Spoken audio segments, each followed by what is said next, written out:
This is Sam Cosentino, and you are listening to the Sheriff Podcast.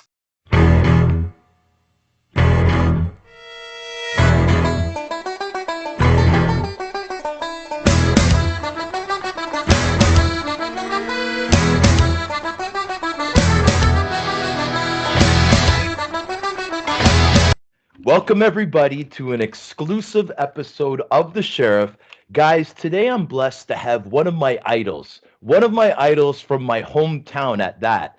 And ladies and gentlemen, the theme for this episode today is going to be consistency, reliability, heart, and I've added recently respect. And that's going to come in several times in this episode. Ladies and gentlemen, without further ado, Jamal Mayers, how are you doing tonight, my man?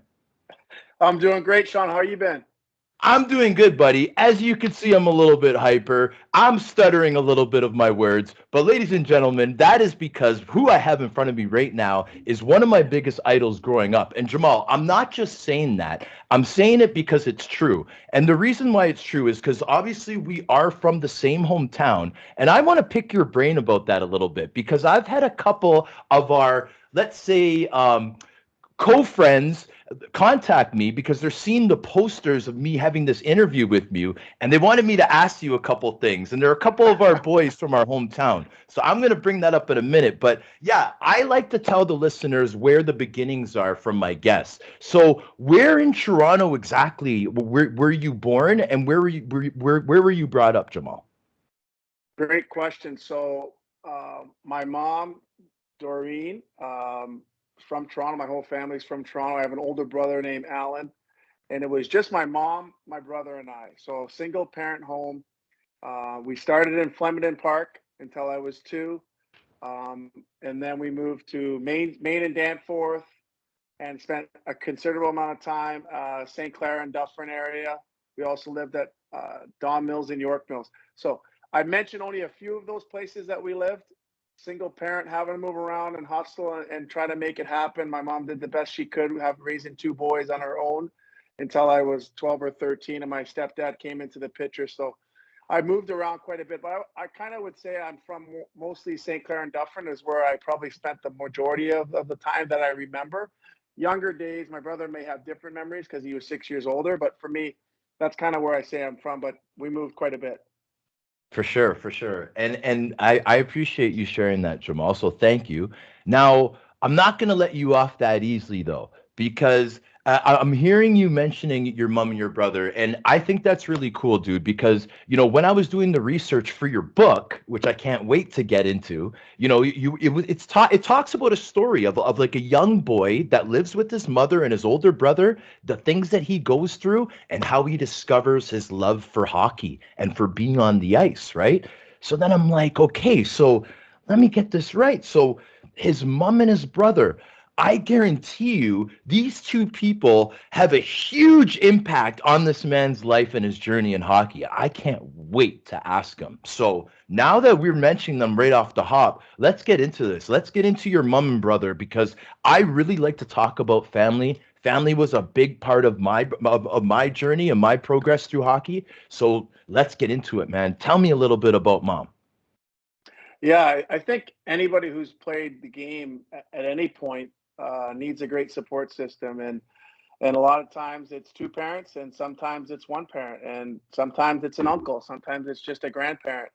I was fortunate that I had a mom that did the best that she could, and as you know, growing up in Toronto, hockey wasn't cheap, so figuring out a way to play the game, to start and be a part of the game was something that she made happen, and so I'm forever grateful for her to be able to make those sacrifices and do the things she had to do, holding down 2 and 3 jobs at times to make it happen for us, and a lot of different coaches and people around that also helped out. So that was very important in my life. My brother being 6 years older, I basically followed him around wherever he was going and tried to keep up to him as best I could, and he looked out for me as well. And we have a very tight, unique bond. I think he kind of became more of that father figure as you get to 6 and 7 and 8 and 9 years old, and him being 6 years older, it seemed like he was an adult, but he really wasn't. So he was kind of thrust into a tough situation as well, trying to help and mentor me and kind of parent me, if you will, as an older brother, but always did the best that he knew and made the ultimate sacrifice, honestly, when he was 16 and was playing double A, I believe, for Hillcrest at the time, decided that he wasn't really going anywhere with hockey. And we couldn't afford at the time. For me, I was 10, he was 16, for both of us to play that year. So he played and I went to all his games and he saw how much I missed it and loved it. And he quit hockey after that year and I got to continue and play. So I always say that I owe him a lot because he basically gave up the game at 17, which wasn't easy to do, I'm sure. But looking back, I'm grateful that he did. That's an incredible story. Now, is it Alan? Yeah, that's right. Alan's his name, right? Yeah. Okay, so and the reason why I know that, Jamal, is we have a mutual friend, Kirk Brooks, and Brooksy messaged me probably about 2 hours ago, and he said, when you interview Jamal, ask Jamal who he thinks the better hockey player was growing up, him or his brother. And then he's like, tell him that Brooksy said Alan was better. And he goes, oh, get a great story out of it. That's what he told me. That's what the man told me. Well, honestly, I think it's tough for my brother to say that. He was a good player, but I don't think he'd say he's better than I was as a kid. But I definitely went to all his games. He was definitely unbelievably fast. He ended up running track at Western and was CIAU champion in the 60 meters. Really? So that's pretty cool. So I think I got the speed from him and obviously that side. And there's funny stories. When I was a kid, whether it was playing for Leaside Kings or whoever it was, he literally used to run. Didn't matter what rink it was, Westwood or Chestwood or any one number of those rinks. He would run across, follow the play while I'm playing, and follow me down the ice and running and watching the play until finally at about, I think he did that for 2 years, and finally maybe around 12 or 13, I asked him, please don't do that anymore. It's embarrassing and it's distracting. He was just, pouring himself into me and supporting me, but as you can imagine, at that age, I had enough and told him that was enough. But yeah, honestly, I don't remember it that way. If Kirk remembers it differently, that's another story. But yeah, there's no question. I played Double A all the way up until Bantam was my first year at Triple A. So for all those kids out there that play the game that don't think they can do anything with it, I can assure you that just loving the game, enjoying the process, wanting to get better every single day, and just loving it and loving the journey is probably the most important thing, and not really worried about being a AAA player. Even for me, I didn't play for Don Mills Flyers until I was 14 or 15. Okay, so I was gonna ask you that, Jamal. I was gonna ask you like which GTHL team or MTHL when we played did you play for growing up? Because it's cool that this is a Toronto man's that I'm talking to here, right? So it was Don Mills though that you ended up playing for in Bantam. So I played probably 5 or 6 years before that for Leaside Kings. Okay. And then I played for Don Mills Flyers, I believe at Bantam, 14 or 15. Played 1 year there. Actually, Anson Carter was on our team. So I played there for a year. And then I wanted to switch teams to the Young Nats, not because I wanted to go to a better team. It was because my best friend, Drew Olenek, at the time, was playing for them. And it would have been much easier, both of us living in Mississauga. We had moved to Mississauga when I was in grade 9. It was just going to be easier for us to travel and, get to practice and things like that in the city. But then Don Mills wouldn't give me my transfer. So what ended up happening was I was practicing and my mom was working as a law clerk at a law firm in Toronto, Folger Rubinoff. And one of the lawyers there was actually a hockey agent. And he had said to my mom that I could go practice with a junior team that he knew of Thornhill Thunderbirds while MTHL sorted out where I could go, if I could transfer or not to the Young Nats. And lo and behold, I ended up practicing with them. And the lawyer / agent at the time was Gene McBurney, and now he's a big time financial guy in the city. He's been doing very well for years and years. But he was a great mentor for my family. Kind of pushed me in that direction to go skate, at least skate, so I wasn't sitting at home. And after skating with them for about 3 or 4 weeks, even though I was 15, they had said, "Hey, instead of playing midget, why don't you forget about going to the Young Nats and just play for Thornhill? Stay here and play for us." And so I didn't play midget. I instead of playing for, I went and played Tier 2 Junior A, which was probably the best decision I ever made Mm-hmm. because I ended up playing there for 2 years. That first year was a little tough, and I did okay. But then, as you know, playing with basically men, because those guys were basically 17 to 20-year-olds, and I was just turned 16 in October. So that was a big jump for me, but I managed to survive and do well, especially in that second year, and ended up getting a scholarship, and the rest is history.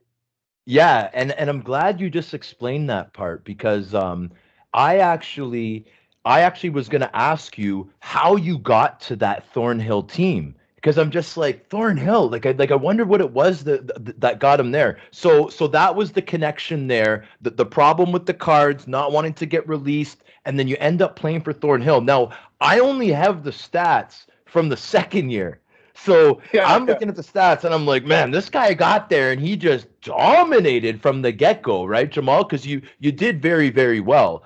You had the 71 points in 39 games that second year that you were there, right? So Yep. and then that year, obviously, that's where the scholarship came off of. Now, I wanted to pick your brain about that process a little bit because a lot of our listeners, they're young hockey players, they're thinking of going that route. And I like to kind of give them examples of how it works. Now, obviously, times change a little bit, but it's also good to know exactly how people's stories go with the scholarship. So I was wondering if you could In share that that with us. process, I started to get a ton of attention even before the season had started from different colleges.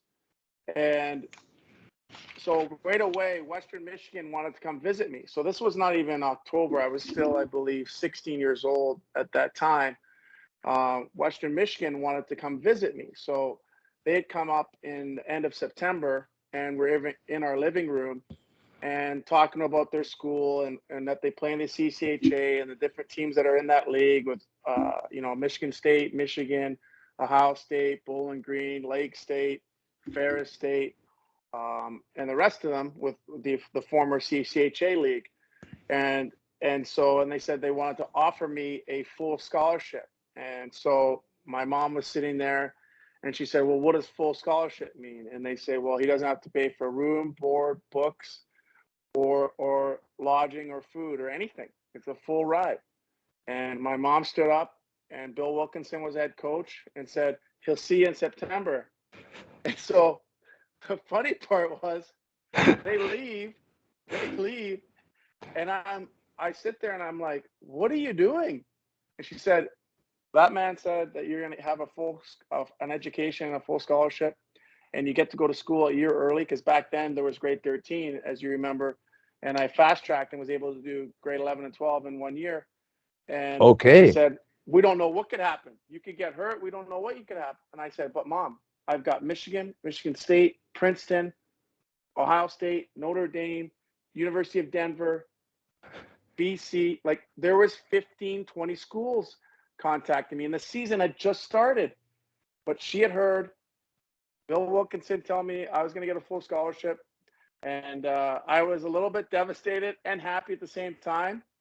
But Mom's always right, and so it's so funny how it works. But she made the decision basically for me, and it was the right decision. I had the best time of my life. Was able to graduate in 4 years, get my education. Was drafted after my first year, my freshman year, and went on and had 3 good offensive seasons for them, and things worked out.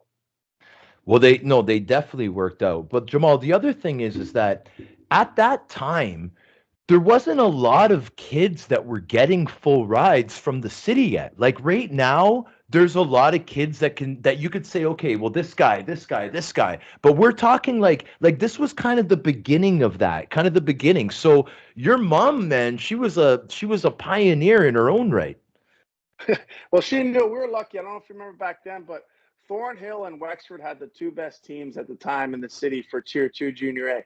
And they had Steve Gowalla, they had Anson Carter, who went to Michigan State.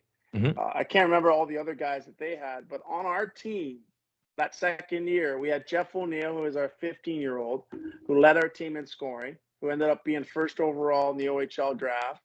And we had 11 or 12 guys get full rides on scholarships from that Thornhill Thunderbirds team that second year. So we were a powerhouse of a team. We had guys, going to Notre Dame, Ohio State, two guys to Michigan. I went to Western Michigan. Guys were going all over to really good schools. And so it was just a ton of fun. And in hindsight, it all worked out. At the moment, I wasn't happy, I got to be honest. But, my mom was right. It was the right decision. And there you have it. Now, I'm sure that whoever the brass were that made the trip to your house for that recruiting trip, right? When they heard your mom in the live pretty much commit verbally in September, Yeah. I'm sure they had a special love for your mom. Like, whoa, this is the mom that committed right away. Let's give them this. Let's give them the best apartment. They must have had some kind of favoritism for you guys, no? I don't know. I think they were probably surprised. They probably were thinking they're just going to do their presentation as they do to 8 or 12 different homes throughout that, preseason before their season kicked off, and go see the players that they liked from the week or two before. And I think they were probably shocked. I mean, it's funny how things work out. I have remained friends with Wilkie and Jimmy Colleen and Mike Schaefer's now has been the coach for 20 years now, I believe, at Cornell, but he was my assistant coach for a couple of years at Western. So it's my mom had her ways about and how she did things, and she made the decision. And I was a 16-year-old. What was I going to say or do? But up to that point, she hadn't led me the wrong way. So I trusted her instincts, and they were right once again. Yes, no, 100%. And like the proof is in the pudding, Jamal. So you go there, obviously you're successful right away. Freshman year, 25 points, which is a lot of points for a first year guy at that level, right? A lot. So not only does that happen, but now it's the draft year, which is pretty incredible. Like things are happening one thing after another. So now where were you rate? Do you remember what your rating was throughout the year? Like obviously you got drafted in a good position, but what was your rating throughout that season? Yeah, the way they used to do it then was they separated the North American players from the European players. And so I know that I was rated in the top 50 for North American players. So the sense was that I could go anywhere between the second round and the fifth round. And what ended up happening back then, there was 26 teams, I believe. So Yeah. I was 89th overall, which put me into the beginning of the fourth round. But I kind of went where I was supposed to go in the sense of the projections and whatnot, because even though I was projected, let's say top 40, that was only considering North American players. When you add in all the European players, then I got pushed back, but kind of things worked out. So I think that freshman year, and you're right, you look back and you say to myself, holy cow, like 2.5 years before that, 3 years before that, I was playing, for Bantam for Don Mills Flyers and just enjoying playing AAA for the first time. And I can't play to the team I want to. I end up playing junior. Things go well. And then 2 years later, I'm getting drafted in the NHL. It's just amazing how quickly. It reminds me a lot, honestly, of David Perron's journey. And if you look back on his journey, he ended up playing similarly in a Tier 2 league, then played 1 year of junior. And then we drafted him here in St. Louis as a 19-year-old, I believe. Okay. He only played 1 year of junior, and then he was in the NHL. So 3 years before that, he was playing midget. And it's kind of similar how quick some players can develop. And I think I was a late bloomer growing wise as well. I think that had something to do with it. And I think that I was always pretty fast, and I think that lent to who I became as a player and helped me as I got older. For sure. Now, the draft position, 89th overall, fourth round, very respectable spot. Did you go to your draft? Yeah, Where we was did. it? It was in Quebec City. So Quebec was still No in the way. league. Yeah, so we drove, of course, we didn't fly. We drove to Quebec City, and it was kind of a risky decision because, and I was prepared. I was in it, well, the suit, not really a matching suit, but a blazer and a shirt and tie and Yeah. all the rest of it. And a few buddies from high school came up as well, and my parents, and we didn't know. I mean, we didn't realize how long it was going to take. The first round, I believe, took 2 hours, and then every round after that takes another hour. So now you're sitting there for hour upon hour. But the real funny, not funny, but not funny at the time, but now looking back, the story that happened there was, and I think I've talked about it before, is I was sitting there in the stands, and at the time, my brother was studying to be a paramedic. And so he used to practice putting me in a sling. He'd practice doing the Heimlich. He'd practice all these different things. I was basically his dummy. Yeah. And so he was walking around in the concourse, just checking everything out during the draft. And it was still like the beginning of the first or the middle of the first round. In the Colisée, right? In the Colisée. And there's this little boy sitting in front of me with his grandmother, and he's eating a piece of pizza. And he starts choking on the pizza. Okay.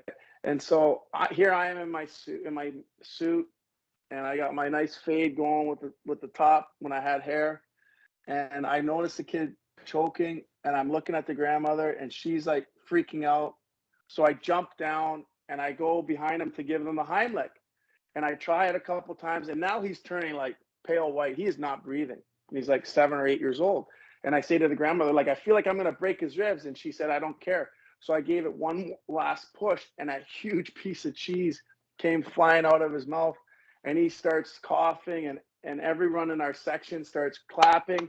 And now I turn around, I sit down, and I'm drenched, right? Because he just went through that experience. So now it's like the end of the first round. I still have, I don't know how many hours to wait, and I'm drenched in my only dress shirt I have, and I'm sitting there. And finally, I got picked, which seems like finally, in the 89th. And our whole section had seen what I had done. And when I got drafted, our whole section was clapping for me because they saw me like give that twerk. I was so mad at my brother because he's the one who should have been doing the Heimlich, and he's walking. Yeah, where is this guy, man? He had no idea what happened. Wow, Jamal, man, that's incredible, man. Do you? Yeah, so somewhere there's a 36-year-old or 38-year-old that's. I mean, I can't believe he hasn't heard this story before and said, "Hey, that was me," actually, But maybe he. So you haven't talked to this guy since? Like, there's been no communication. Never. Saved the man's life. Was he a guy getting drafted? Was he a player or just someone watching? No, it was a 7-year-old. 7-year-old. What, 7-year-old? Yeah. Wow. Boy. Yeah. So he's with his grandmother, and so he was just eating a piece of, there to watch the draft and experience it all, and just happened to be sitting behind him, and pretty crazy. So so now I get drafted. I go down there, and I'm still drenched. They're like, "Oh, you're sweating pretty good," and I'm like, "Well, actually, I had to give a Heimlich," and they're like, I don't know if they believe me, but they're like, "Here's your hat. Get out of here." Man, I really appreciate you sharing that story because you know what, Jamal? I got a feeling that this kid listens to this podcast, man. I played pro in Quebec for a long time. There's a big following from Quebec that listens to this show, and we're gonna find this kid, and we're gonna meet this kid. We're gonna reunite with this kid from draft day, man. That'd be awesome. That'd be a funny story. So, dude, okay, then, man. See, now I'm in such a good mood. This is unbelievable. Okay, so the draft happens. Now, the first year, productive, but year 2, 3, and 4, well over a point per game. Okay, including almost a 50-point season in 40 games following the draft. You must have had a really good situation there too, Jamal, because like it's one thing to go to a school, do well, you know what I mean? But like you were consistently just nailing it year after year. What was it like with the team camaraderie? Like what were the teammates like? Like you guys must have been a special group for you to produce so well like that, my man. Yeah, that's a great question. I think that our class, we had such a great class. And a year old, when I was a freshman, Pat Burschweiler, who's now the coach there, just took over for Andy Murray, was a senior. And my class with Jeremy Brown and we had Derek Inanen and, Chris In. Brooks. We had a bunch of guys, Muggsy Malone. Like we had a bunch of guys that really took ownership of that group. Not only, and it really started our sophomore year. We were dependent upon to do more. We're dependent upon to be leaders, even though we were only second-year players. And we really wanted to make that team our own and give credit to the older players. They allowed us to kind of do that because they Okay. saw that, we were a pretty talented group as a class. And because of it, we had a great year. We made it to the tournament. Back then, it was only a tournament of 12. Okay. And so to make it to the tournament was a pretty huge accomplishment. And so my sophomore year, we made it to the tournament. Also, my sophomore year, I got to play with Colin Ward, whose brother Ward played for the Buffalo. Yep. Forget his first name. Wardo played for Buffalo, and he was an unbelievable goal scorer. And believe it or not, back then I was a center and I was more of a playmaker. So I knew just give Wardo one timers and you'd end up. He wasn't a very good skater, but he could find the back of the net. Had a great shot, and so I'm sure at the beginning of the year he wasn't so happy with playing with me, but we had great chemistry right from the beginning. And I think staying with him and really, having a good second year really set me forward the rest of my time there and became more of an offensive go-to guy. So Right kind of on. worked out. It definitely worked out. It definitely worked out. So now this incredible college career that you have, like, is something to be very, very proud of. But what I'm impressed as a former player, what I saw is yes, fourth round, respectable, but you're not a first rounder, you're not a second rounder, and you earned your way to play 6 games your first year pro. That's impressive. Yeah. Explain that process. I was talking before the show when I was doing the research. I'm like, I wonder if this was in the beginning of the year, or I wonder if they gave it to him at the end of the year to reward him for his strong first year pro. I gotta ask this guy, man, because I think it's so impressive just to get that shot like the first year pro. What do you Yeah, think? great. It's a great question. So it's funny how it happened. So I had played 7 or 8 games in the American League, and then I got called up. So I got called up in November. Maybe I played 12, but I haven't played that many games in the minors.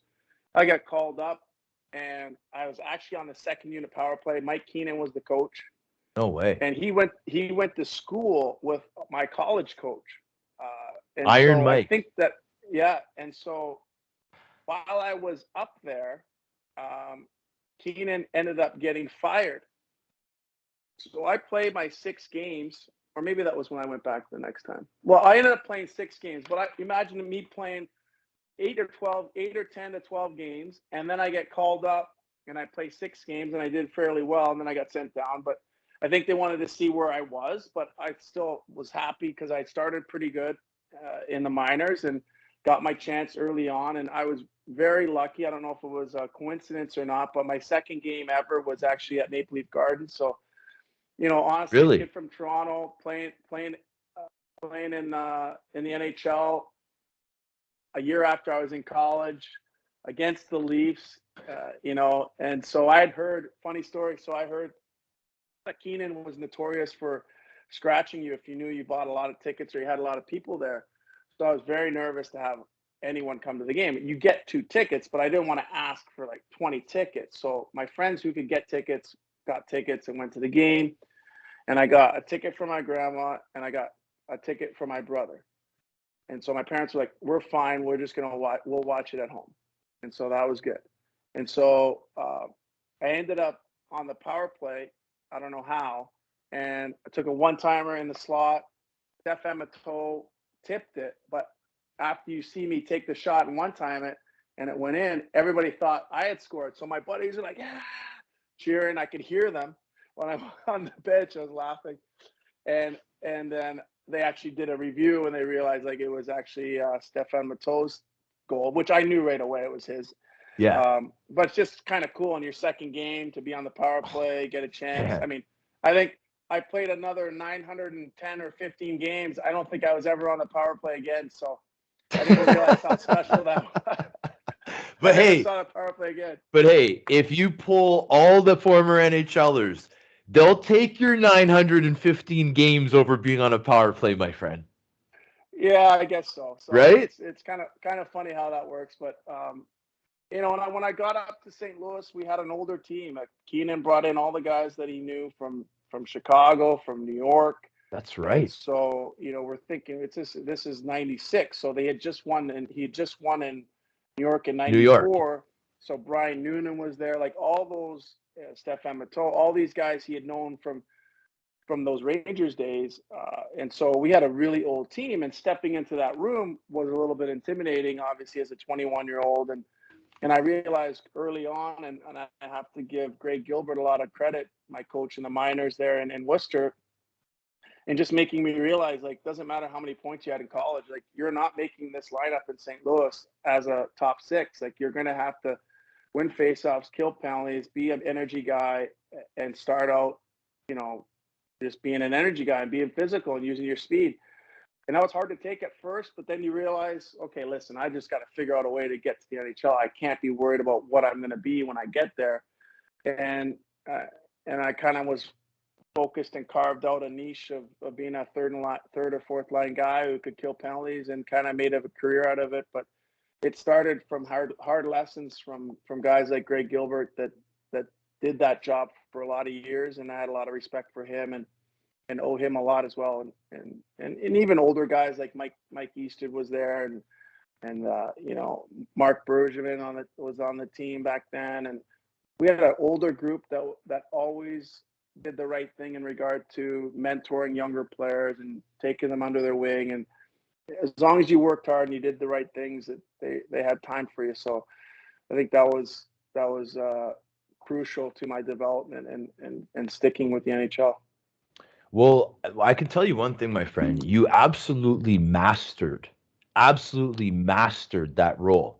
That role of being the grinder, that role of killing penalties, that role of being the guy that your coach can put you on, knowing that they can trust you. I just need a shift where guys could just go out and bang some bodies, and I just know they're not going to get scored on. Myers, get out there, right? Yeah. Like you mastered it. And the thing is Jamal, like I grew up playing with a guy like Chris Thorburn. Okay, we went through the system together. He made Buffalo, and his career took off.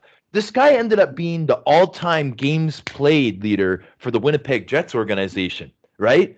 Because he just learned how to do the role, right? If players could figure that out, Jamal, their careers would have been doubled, tripled, right? You mastered it, my friend. And I just think it's so cool how you're able to talk about it like that. Like, you know, you got advice, you set that goal, and you nailed it, man. Right? Yeah, it's hard.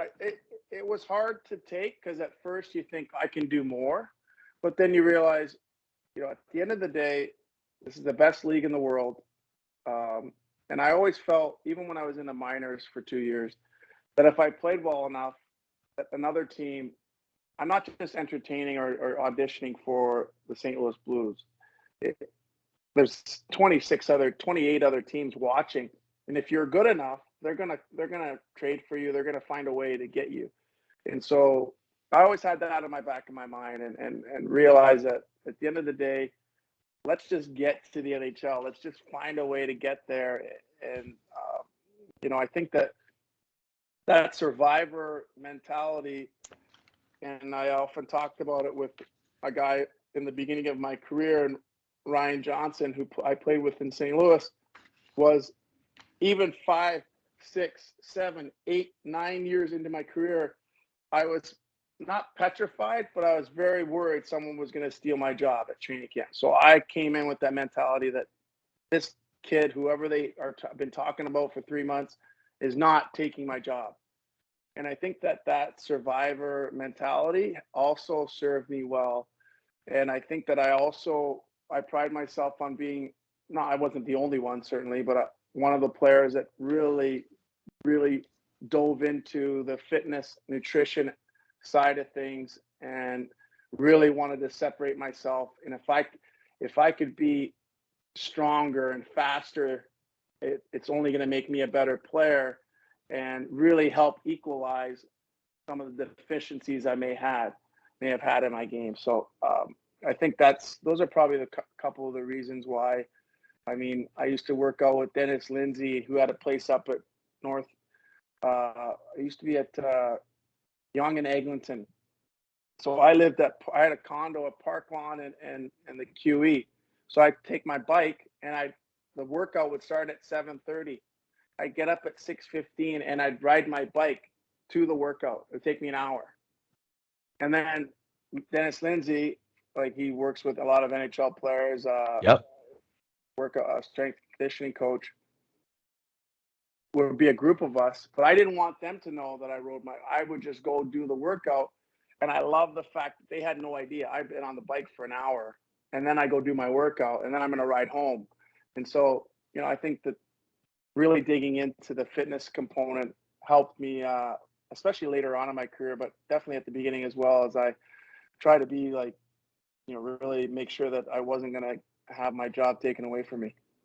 Well, I'm really glad you just brought that up because that was going to be one of my talking points moving forward because Jamal, like I'm looking at the games played, okay? A lot of people don't pay attention to that. I always used to pay attention. I was a kid that collect cards. I'm a stat guy. I would turn that card around to my favorite player, Jamal Mayers, and I'd be like, yeah, man, 80 games played. 80 games played. Oh, another 80 games played. Like, I don't know. I was interested in that. I thought it was so cool how players could be consistent like that and just be used that much. And I'm looking down this incredible, luxurious career. And man, I'm seeing a lot of 80s up here, man. I'm seeing a lot of high 70s. And I'm thinking, how is a player able to be that consistent? Fitness, my friend. Fitness must have been a big thing in this man's career. And the thing is, Jamal, and yes, I can't wait to hear your opinion on it. The thing is that you must have been one of the first guys to really get serious with the fitness.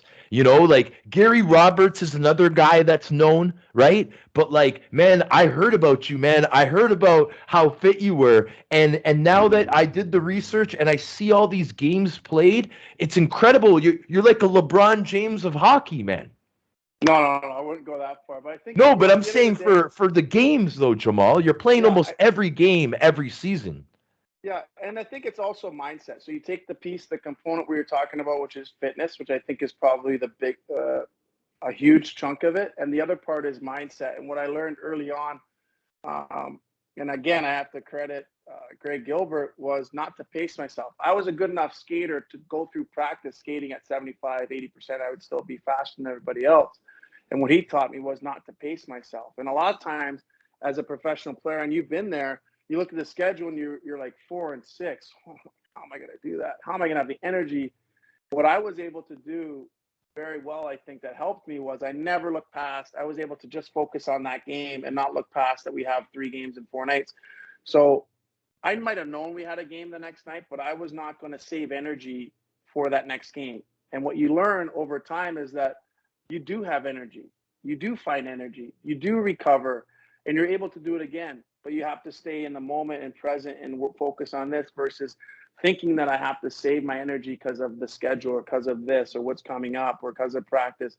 If you really dial into what you need to do recovery-wise, you don't have to pace, and you just can focus in the moment and focus on that particular game. So I like to think that that's what helped me as well, is you just stay in the moment, stay focused on the task at hand. And that helped me, play more, even though I was a 3rd and 4th line guy, I became a valuable guy that stayed in the lineup. Whereas you see a lot of guys, I mean, I think it was in San Jose, I might have been even in Toronto, I played a lot of games, but until that second year there. But that was because is the way you prepare and the way that you show up and the way that you lead by doing and having those habitual things that I think become valuable as you get older as well. As guys notice the habits, all this. A lot of times people talk about leaders in what they say, and what you have to understand, and you've been in the rooms before, is you do a lot by not saying a thing, and younger players are watching you. They're seeing what you do, and they might not say anything, but they're going to follow you and copy what you're doing because they realize there's a reason why this guy's had success. And I did that following and watching Mike Keane and Scott Mellenby and Chris Pronger and Al McInnes and those guys, and watch the way they prepared and what they did. And so I'd like to think that I passed some of that on to the younger players as I got older. 100% you did, buddy. And like this incredible run that you had with the Blues. I mean, there's not too many guys that could stay on one team for that long.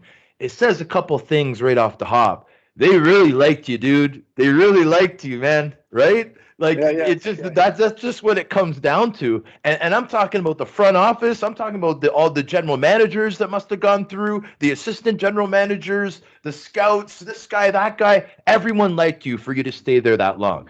There's a couple of years that I wanted to really ask you about, brother. The first one is your third year pro. Now, not only was this the year that you really kind of established yourself as a Blue after grinding for 2 years, man, in the AHL, doing really, really well, putting up big numbers, over 100 PIMs, really, really did the work to earn the spot in the NHL. That's what I'm seeing. I don't know if it was any different than that, Jamal. Yeah, it's very true. I mean, you have to imagine I come from college, and because I was a physical guy, I had to learn on the job. It's funny though, and I'll get to that if you want, about the narrative that's out there now on social media and on the internet, is that all I did was fight. And it's funny to me because I fought 10 or 12 times a year, maybe 8 to 12 times a year. And most I ever fought was 15, but that was because we were terrible that year. But at the end of the day, it's really not that much. When you play 82 games, 10 times is, if you're a physical player, and I was, it's going to come to you. And so I had to learn on the job. And so in that respect, I think that, if you're that physical player and you're creating energy for your team, things are going to come to you. And I had to figure it out, how to protect myself in those instances on the job, and, never fighting once until I got to pro hockey. So that was interesting. That is interesting. And I don't think a lot of people realize that the guys that come out of college, especially the guys that are big bodied, just like yourself, physical guys can really take the body, but there's no fighting in college. You know what I mean? And then you have to step up, and like I'm looking at these AHL numbers, bro. Like first of all, I mean like the 1 year you're getting 43 points in 61 games, right? Like that's very, very productive. And then you're also putting in the work, man. You had 117 PIMs that second year. You cracked 100 both years. The AHL is a grind because you're doing 3 games in 3 nights. You're taking the bus. You're arriving in the city at 5, 6 in the morning, and then you got to play that night. And maybe you got into a scrap the night before, or maybe you got elbowed in the face, or your knee's really sore, and you got to get through that, man. 3 and 3s, and a lot of people don't realize that. So I appreciate it, Jamal. I appreciate seeing that work from a guy that had a 15-year NHL career, putting in that kind of work in the American League, man. You didn't get it easy. I guarantee that. Yeah, it's the badge, the stripes that you earn, and I'm sure you feel the same way. Is that it shaped who you are, and it challenged you and challenged me at those moments, and made me think, oh, geez, maybe I need to go to grad school and think of something else to do, because I had signed a 3-year deal, and those first few years weren't easy, and I realized I don't know if I want to do this for a living. To be honest with you, in the American League, fighting and playing and doing it over and over and over again, I didn't know how long I could do it, and so I was glad that coming out of that contract. And the irony was my third year, we go to training camp, and there's a pretty good chance I'm going to make the team. And what ended up happening was I had hurt myself at the end of the year previous, but I trained all summer, and my wrist was kind of bothering me. And at training camp, during your physical, I said, my wrist is kind of bothering me right here. And so they gave me an X-ray, and they checked the X-ray, and they're like, actually, your scaphoid is broken. You have to have surgery on your scaphoid. So imagine I trained all summer, come to training camp. I should have had surgery at the end of the year. Come to training camp, and they tell me that you have to have surgery like in September. And so I went to Larry Plow, and I think that this was a huge, good decision on my part. And I said, listen, Larry, we don't really have the resources in Worcester for me to rehab. Is there any way after my surgery I can stay in St. Louis? You can pay me my American League salary. I want to stay in St. Louis. I want you and your coaches and your organization to see how hard I'll work to get back. And so he thought about it for a day, came back to me, and he said, yeah, we'll let you do that. So I had my surgery, came back when I could rehab to St. Louis, and I rehabbed every single day. I bought a parachute. I had the trainer. The trainer probably didn't like it because it was extra work for him, Ray Borelli, but he was nice enough to work me out and do the things. And imagine with a wrist, you can't shoot or doing anything. So all I was doing was skating with a parachute and skating back and forth. And I knew that if I put the work in, the word would get back to them at some point, or they'd see me before their practice. They'd be like, this guy's working his tail off to come back. And it worked because I got sent down to the minors. I don't know how many games I played that when I came back, but it was right after Christmas. Yeah. I played like 20 games or something around there. And almost a point per game. Almost a point a game. And so I'll never forget. And we were in St. John's, Newfoundland, playing against, and I was doing well. I was the point a game guy that my third year after going through what I'd gone through with my wrist. And I got called up in February. So I'm in St. John's, Newfoundland. I get called up. I meet the team the next night. We're playing in Fort Lauderdale. We're playing against Florida Panthers in Fort Lauderdale.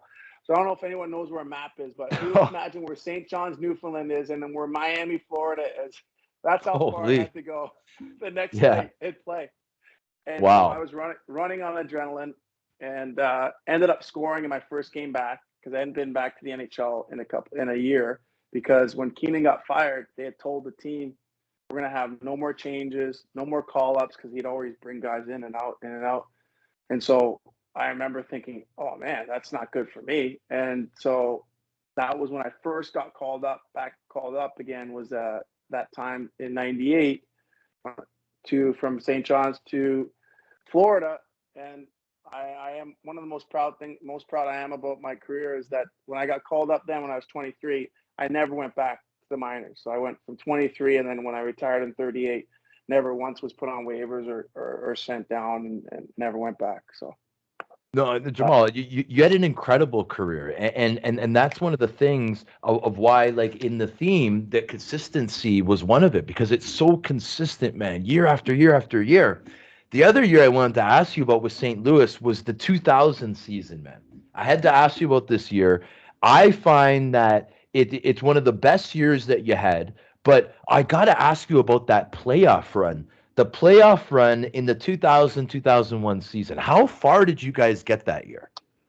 Yeah, we lost to Colorado. So I don't know if you remember when Ray Bork won the cup. Okay, so you guys, so it was the finals.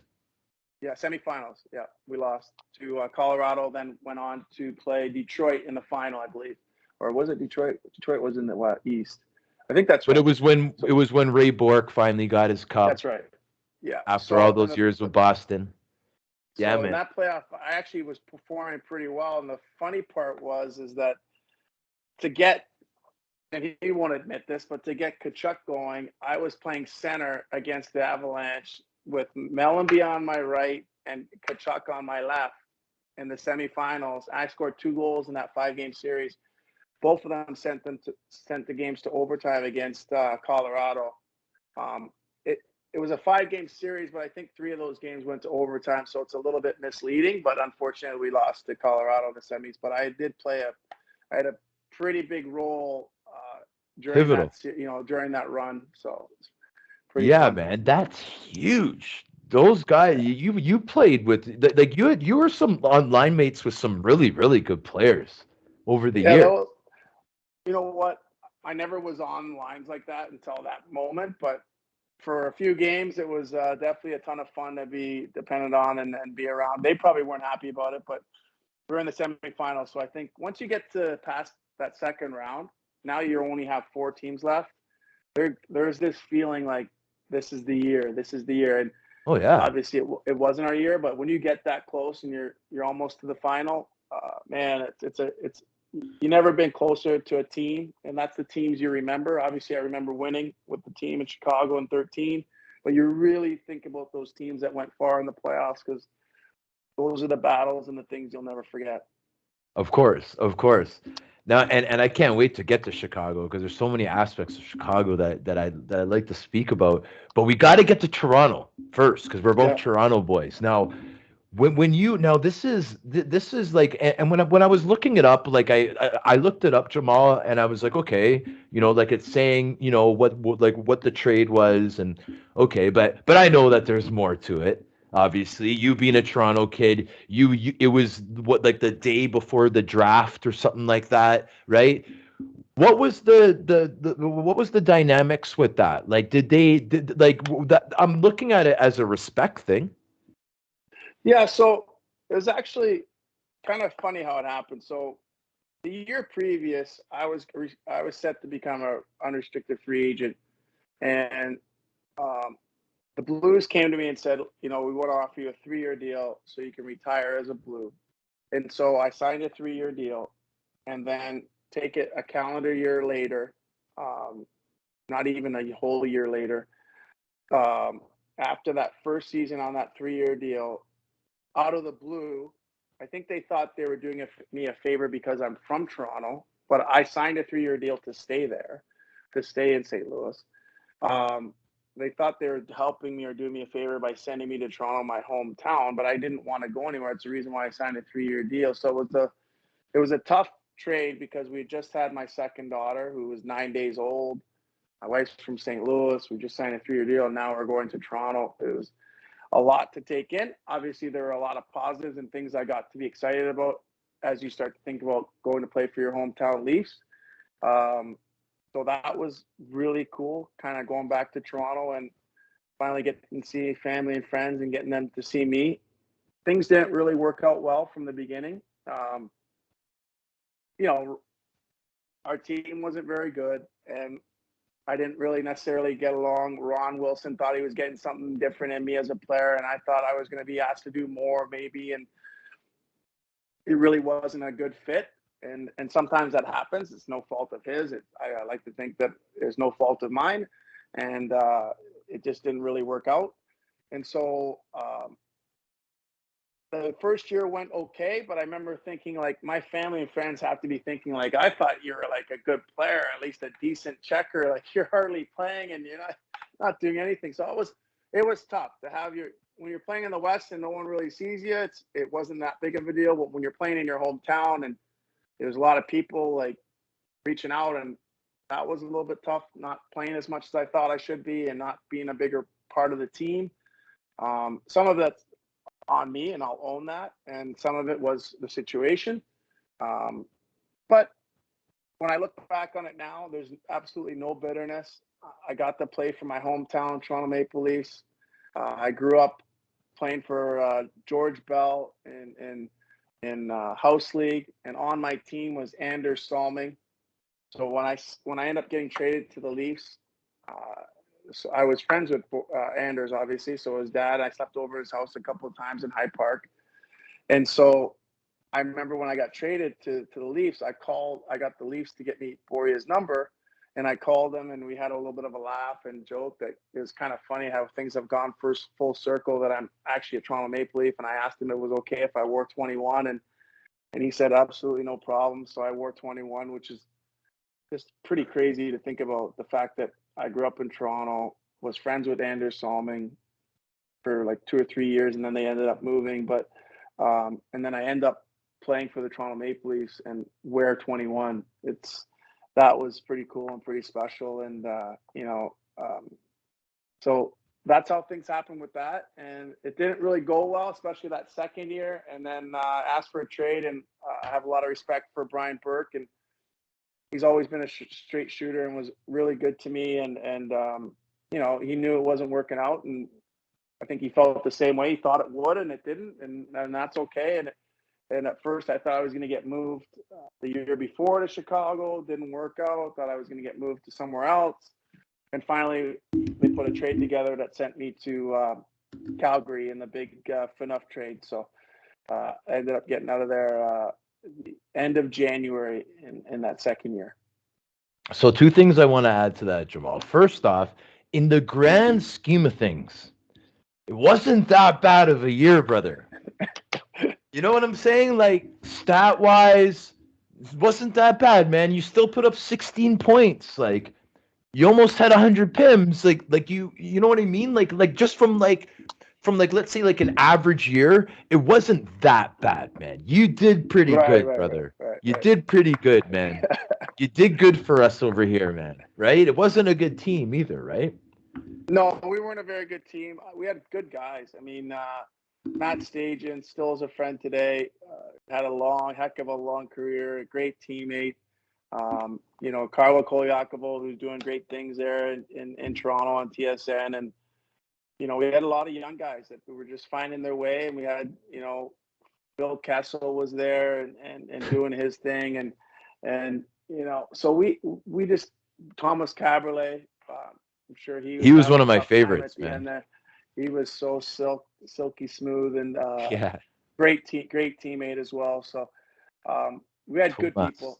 We had really good people there that cared and that knew what it meant to wear the Maple Leaf, and we just weren't good enough. We really just weren't good enough. So that was tough to be in that situation and not do well as a team. But it's a learning moment. So now Berkey got you out of there. I want to ask you something about Berkey. Did you ever see him do up his tie? Never once. So I think that it's a simple story how that ended up happening. I think he ended up, honestly, I think what ended up happening was he was late for a press conference or late for something and decided he was just going to put it around his neck and say, yeah, I've got my tie on. And it kind of just stuck with him. I don't think, I think he would love to tell a better story, but I think that's really what it was. We'll see what he comes back to you with. There was a gentleman that you worked with about a month ago, Sammy from on Sportsnet. I was telling him that because we release his episode tomorrow, and I was telling him, man, I got Jamal tonight, man. He's like, no way. He's like, I worked with him like a month ago. This, that, the other. He was so excited, man. Buddy, you bring a lot of smiles to people, man. I'm telling you, Jamal. Yeah, Sammy's a good guy. I love his energy, man. I had no idea, and I remember. When we were working, the host, she's like, wait till you see this. And so, you know how Sam goes on his thing where he does his little 2-minute thing. Yeah. And I was just sitting there like, whoa. You're blown away, right? I mean, the memory, and I'm like, does he rehearse that? No, it just comes off the cuff. I mean, he's talented. Yeah. Great. I was telling him that he's like the blueprint for sports entertainment. That's you know what I'm saying? But that's what I believe, because I try to be energetic like Sam, but you can only say you can try, right? That's right. No, he's good. He's got an unbelievable memory, a wealth of knowledge. He's watched enough hockey, and he's in a perfect position because he's worked with junior hockey, and now those are the players now that are in the NHL. He knows every single one of them, and great storyteller as well. Yeah, no, he definitely is, buddy. So dude, I appreciate you being humble with the whole Toronto Maple Leaf scenario. I didn't you explained it the way you explained it, man. Hey, that's the way you looked at it. I thought it was more positive than that. You know what I mean? And I would say that the majority of Leaf fans would probably look at it more positive than you explained it, man. So you got more fans over here than you think, buddy. You know what I'm Oh, saying? I appreciate it. You know what? I like to think that I didn't cheat anyone out of any fan that came to watch me play at any point in my career. I like to think that they might have thought I was terrible, but they came to question my effort, right? So I like to think that my effort was always there, regardless of whatever the score was or whatever was happening with the group. That I always felt like I had to give an honest effort. And when you're trying to mentor younger players, you want to make sure that they see that of you and showing up, putting a smile on your face. Your mind. I always used to have a saying, even when we weren't winning and it was tough, was I'd always say to young players like Luke Shannon is like, it's a good league. It's a good league. Because the life of an NHL player, it's a great league. And so that was the saying I always have. And anytime, and even when I run into younger players that I played with at any point in my career, they'll always, the first thing or second thing they'll say is, it's a good league, eh, Jammer? And I'll be like, that's right, boy, don't forget it. So, That's you great. try to have that perspective every day. And, we all have bad days, and I get it. But, I like to think that we're very fortunate, those of us that got a chance to play in the NHL. And so I never wanted to lose that part of it, that you're always just like, you know what? Let's make sure we don't cheat the game and enjoy it and have fun, because it's a game, number one. Yeah, it's, you have to win, and then there's a lot of pressure, but it's also a really nice life. So hopefully I left that with some of the young guys I played with. I can guarantee you that you definitely did, buddy. You definitely did. Now, I want to get into your book. I want to get into your family now, and I also want to get into the broadcasting and things that you're doing. But before that, I just had to ask you about the lockout year when you decided to go over to Sweden. I had Yeah. to ask you about that experience because I find it very interesting because I love it. The guys that I have on that went overseas during that year, I find it was crucial for their development, not only in their playing, but just in their life, just to kind of see something different, man. They're an NHLer, and then boom, Sweden, right? How Yeah. was that for Yeah. you?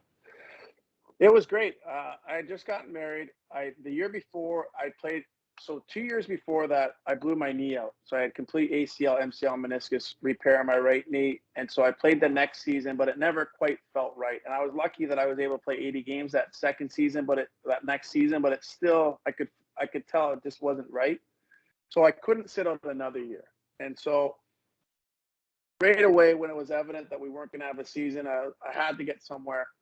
And so in talking to my agent, there were some opportunities to play in the first league in Sweden. And the reason why I wanted to play in Switzerland and Sweden, all the star players were in Switzerland. So there was very few opportunities to go there. And quite frankly, even in Sweden, there was very few.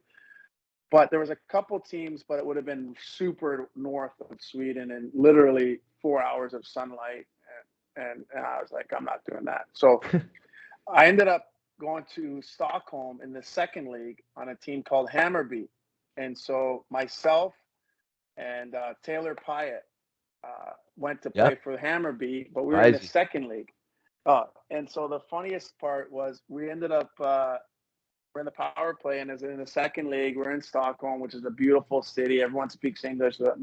Unbelievable food. It's just it's like New York but Yeah. smaller, and it was awesome. And I remember, never forget, our coach was Canadian, and there's like a minute and 40 seconds left in one of the games, like 5 games into it. And he brings everybody over and he says, everyone was talking in Swedish. He's like, enough. Just get Jamal the puck on the half wall, and then he'll figure it out from there. And we're on our way back. We're on our way back to the circle, and I said to Taylor, I said, "Now that's a line you're not going to hear very often." So, Jeez, eh? I so hear we you, get buddy.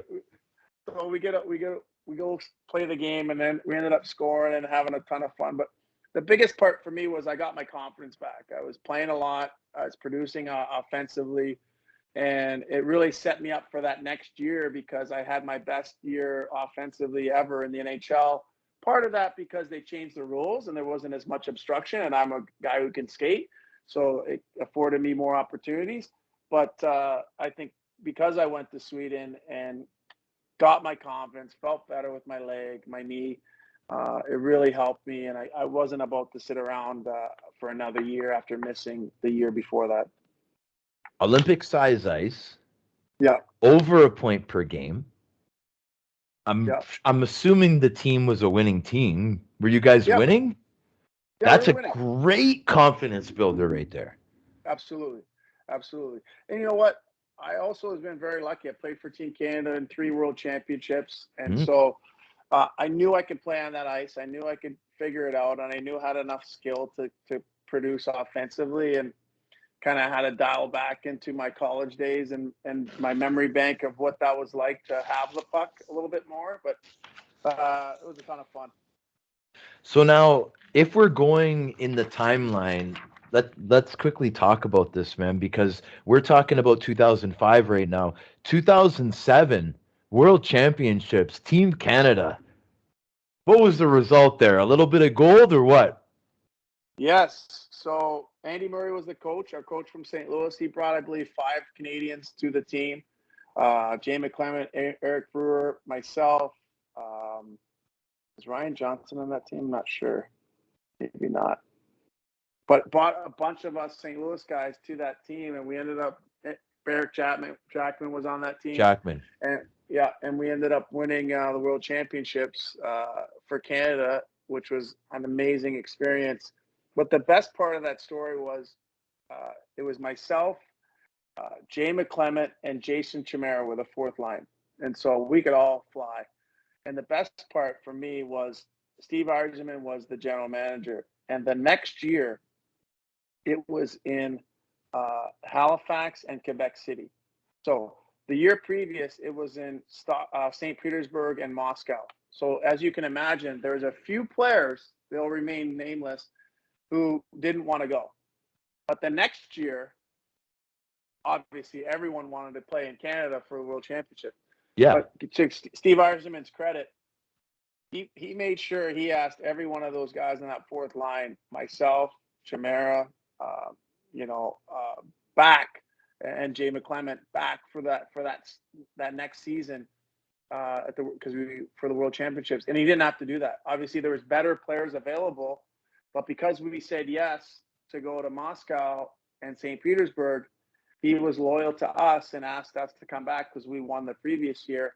And in hindsight, we ended up losing in the final to Russia, unfortunately, but pretty cool experience, and I'll always be indebted to Stevie Y for thinking about a 4th line guy and on the team. It's kind of amazing to me. I always think about his character and him doing that and bringing us 3 back for that was pretty cool, because that next year it was us, but then you also had Patrick Sharp was on the 4th line, and actually Jason Spezza was on that 4th line as well. So Wow.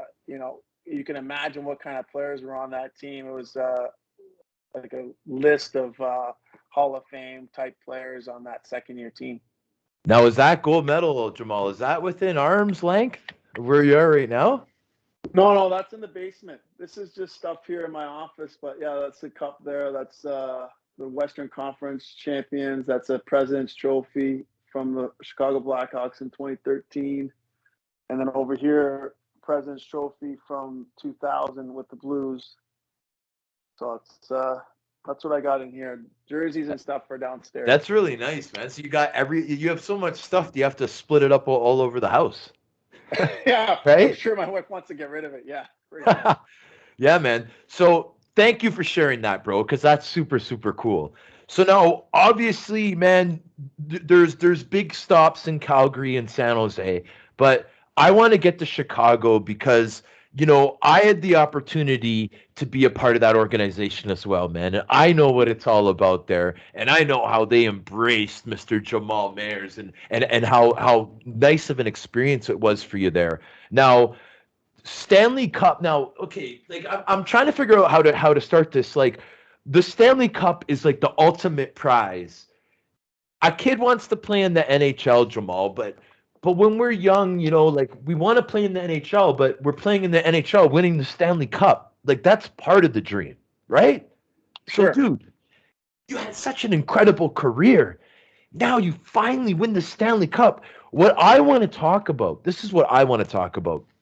There's a lot of ex-players that listen to this show. There are a lot of guys around our age group that listen to the show. I want them to understand the respect value in hockey, how important that is, how you gotta respect the vets, man. You gotta pay, you gotta give credit when credit's due. That's probably the best way to say it. Now, there is a very, very sacred way that hockey goes about the celebration with the Stanley Cup. Okay. Now, when I'm a kid, I'm thinking of those Oilers teams winning the Stanley Cup. You know what I mean? I'm thinking of Patrick Waugh winning the Stanley Cup with Montreal and with Colorado, right? And Yeah, I'm thinking yeah. of we mentioned Mr. Ray Bork. You know what I mean? And all these people, they're getting the cup right away, man. Like Gary Bettman or whoever the guy is, he's handing it over, and then you see Mark Messier with the cup and Gretzky. Man, you know who I saw? I saw Jamal Mayers with the cup when Chicago won it. Let's talk about that. Let's talk about that. Did you know that they were going to hand that to you? What was it? Jonathan Toews received it. Then it was that Yeah. defenseman. Who was the gentleman? No. Then it was Michael Handzus, Michael Handzus. and then it was me. Yourself. Yeah, yeah. And so it's funny that the story was in the morning skate that morning. Now this is game 6. We're skating around, and Jonathan Toews, Johnny comes up to me and he's like, "Hey, when we win the cup tonight, I'm going to give it to you first." And I'm thinking to myself, buddy, just worry about winning the game. Don't worry about who you're giving the cup to. Yeah. And so, right after we won, we're doing the whole thing. We're celebrating, blah, blah, blah. He comes up to me. He's like, "Hey, Jammer, I got to give it to Zeus first. I forgot. He's going to give it to you." I'm like, "I don't care. It sounds great." Yeah. We just won the cup. Yeah. And so, but to think that he was so thoughtful to be, and that's probably the most endearing quality of his. And at that time, it's hard to remember, but when he won his second cup in 13, I believe he was only 25, 26 years old. It usually takes players into their 30s before they become selfless and they become less consumed about themselves and more aware of the entire group. To Johnny's credit, that's probably one of his best qualities as a leader, is that he's able to have the antenna for the entire group and understanding and appreciation for everyone, not just doing what he has to do to prepare, but he's also hyper aware of what's going on around him. And so for him to be that thoughtful and think of me and my journey of, playing at that point, 17 years pro, and to get to that point, I got to be honest with you. Before that, I had resigned to the fact that it wasn't going to happen. It was just not in the cards for me, and I was okay with it, to be honest, at that point. And so, after we won, I was like, I take all that back. This is what needs to happen. And so, yeah, the best feeling in the world. It's better than Christmas, better than anything you could imagine as a kid. It's an emotional. It makes all the moments and things and all the sacrifices between my wife and her sacrifices, my kids, to my parents, my mom, to my brother, all the coaches, everything comes flooding back and makes you realize how grateful you are. I would like to thank all the listeners for tuning in to another episode of The Sheriff. And Jamal, I would like to personally thank you for coming on to the show. We really appreciate it, brother. You are unbelievable. We're going to sign off now, guys. Woo!